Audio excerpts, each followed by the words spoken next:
Here in the center of what shall be our kitchen, we want to have a kitchen island built with these old bricks, which we will leave uncovered, that is, without plastering, because we think that looks really nice. Here's the contour on the ground laid out with some bricks. However, I drew the whole project beforehand using a computer 3D modeling program, so I could determine all the right positions and distances. The back side has some storage room for kitchen things. On the front side I want to mason a column to support a wooden beam, which allows us to install lights and which also marks the kitchen area. The main part will be built with these solid bricks, measuring 25 x 12 x 6.5 centimeters. I got them for a little money from a torn down building, cleaned them from mortar rests using a wire brush and stored them inside because they need to stay dry in order not to burst from frost. They shall now get a second life. First I will lay a foundation using these gas concrete blocks just because I have them at hand, and otherwise a lot of these lovely clay bricks would disappear below the later floor level. I will first mark the corners and then the shape of the whole thing, and then I'm ready to go.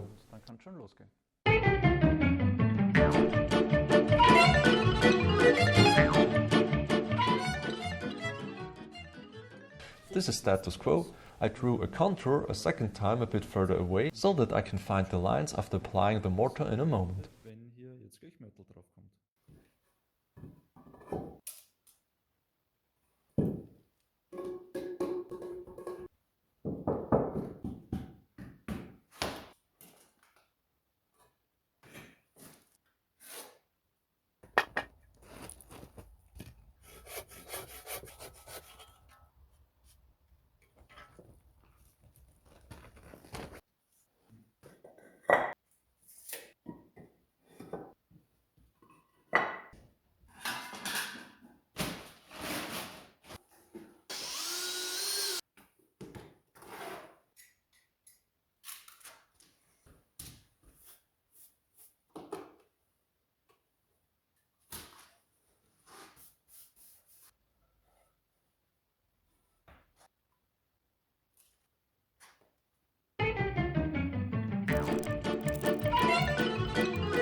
The rest of these gas concrete blocks and the first row of clay bricks I will build with mortar containing cement, so that there is a strong connection between them. Speaking of it, I need new mortar.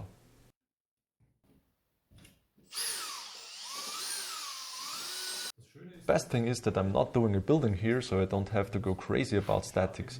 The wall basically just needs to support itself, and this will do easily.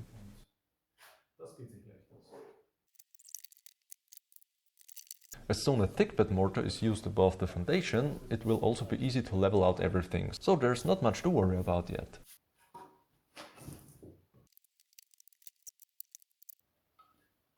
Okay, so much for the foundation. Next is the first row of solid bricks. Some of them are already soaked back there.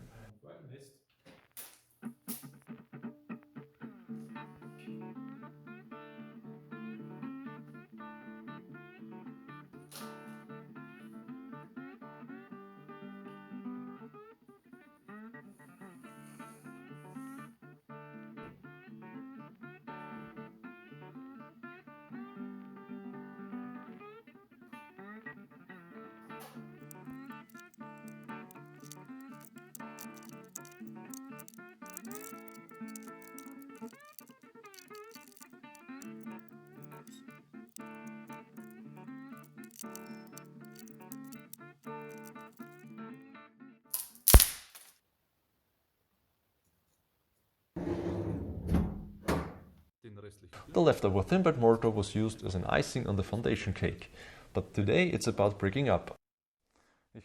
I'm gonna do it with clay bricks and using pure lime mortar, which I've never done so far, but let's just see.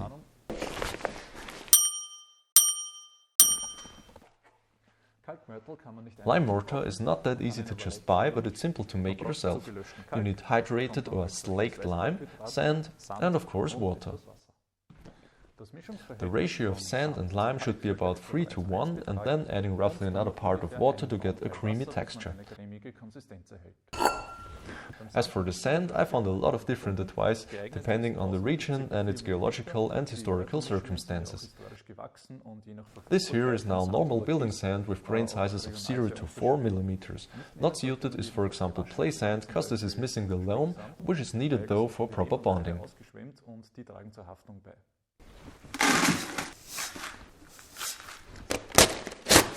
One ladle of lime and one with water.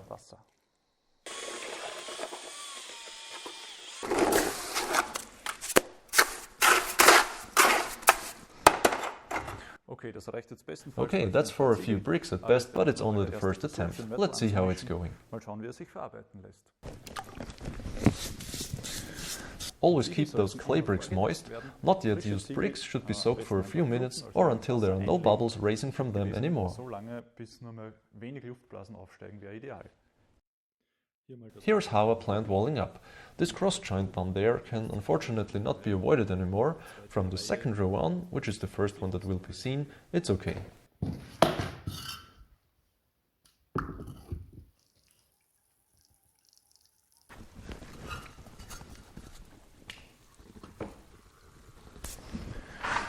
Yesterday I got some more bricks from a good friend. They are clearly lighter, more loamy. This is because less iron oxide was used when baking them. As always, it's reasonable to mix from all batches right from the beginning in order to get a harmonic picture overall.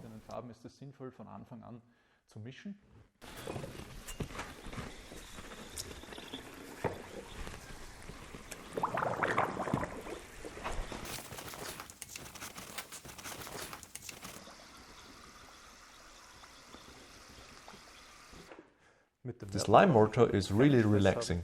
If it gets a little too stiff, you can simply add water and adjust it to your favorite consistency. Normal cement mortar couldn't do that. Very handy is a laser device. Just put it somewhere and I can level the bricks using this horizontal laser line. This is how much water got absorbed by the bricks. They have been entirely submerged. No bubbles as well, so they're ready.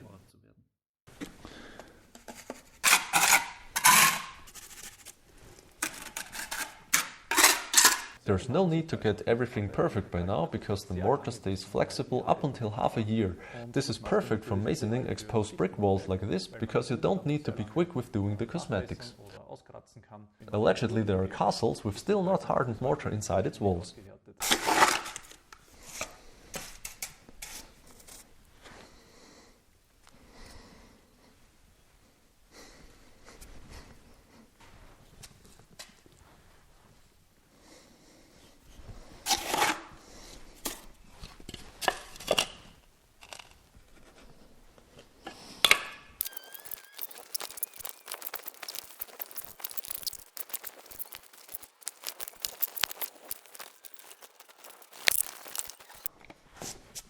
Lime mortar is not quite as load-bearing as cement mortar, however, this probably won't become a multi-level kitchen island, but it just has to support its own weight and a beam of wood on top of the column, which will be no problem at all.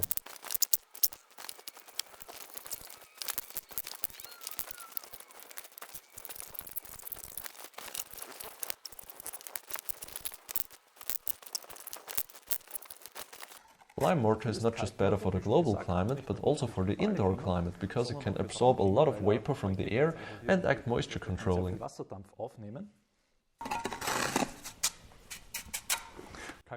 And also it's breathable, which would be nice if this would be a room's wall, but of course doesn't matter at all with this kitchen island.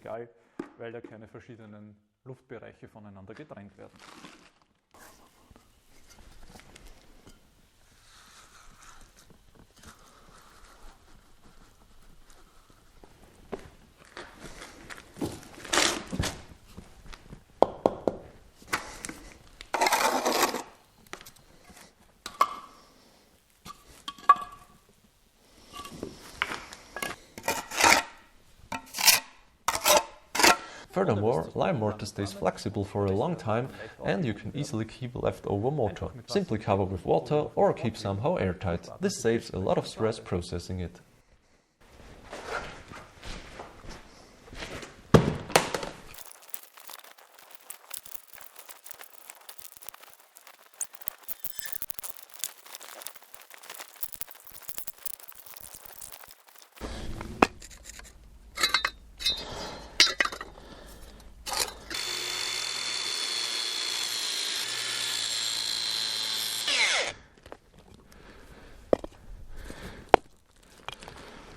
A little bevel as an attempt to prettify the cut edge.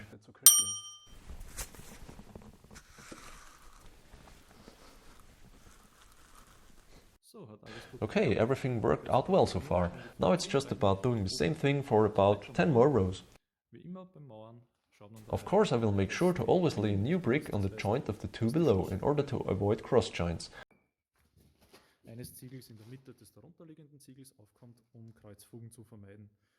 One of those cross joints happened to me there, but from now on I can make it right.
Halftime.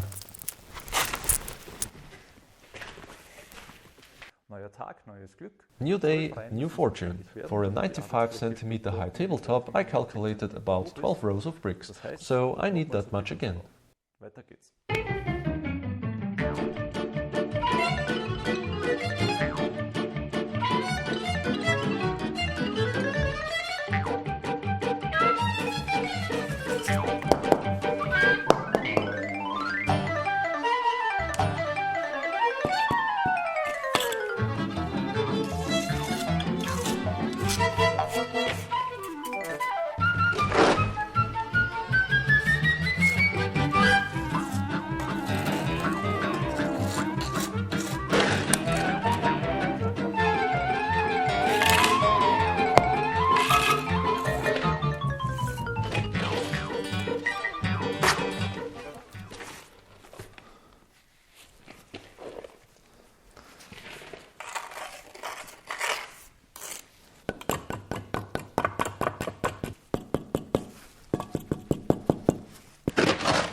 The walls are done for now, worked out wonderfully, and I also really like how they look. The joints still need some makeup though. Um die Fugen werde ich mich etwas später noch kümmern. Mein weiterer Plan ist dann hier mit Ansetzbinder eine Gipsfaserplatte drauf zu mörteln als Basis für... Eventually I want to build a wooden tabletop from ash, which will be, at least on this side, a lot longer than the island walls, in order to enlarge the working space. Um die Arbeitsfläche zu vergrößern. Also the column has to wait a bit, I will finish that just before the beams go up there. Einigermaßen fertig ist und die Balken aufgesetzt werden müssen. The slime mortar really is fascinating. It's immediately stable enough to support a whole wall, but staying shapeable for a long time. Today I want to give the joints their final touch. For this I'll have to remove or add mortar respectively. I already tried this on this side, and fortunately my minimal standard has been met. Afterwards it looks at least better than before.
For vertical joints, I meanwhile use my hand instead of a trowel.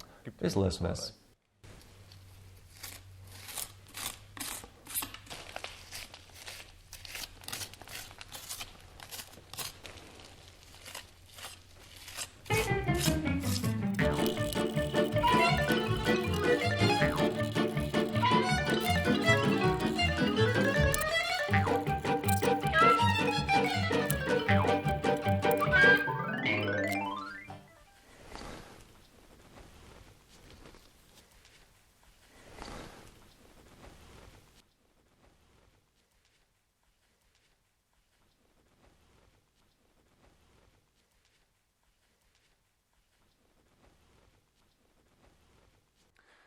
It's about 2 years later. Meanwhile, we moved in, and as you can see, a lot has happened. The kitchen is almost finished. I built it myself as well, making use of all those leftover spruce boards. That did work surprisingly well. Although it took me like forever and I didn't film any of it because then I wouldn't have made it in time to move in, now we got a more or less cost-free and custom-made solid wood kitchen.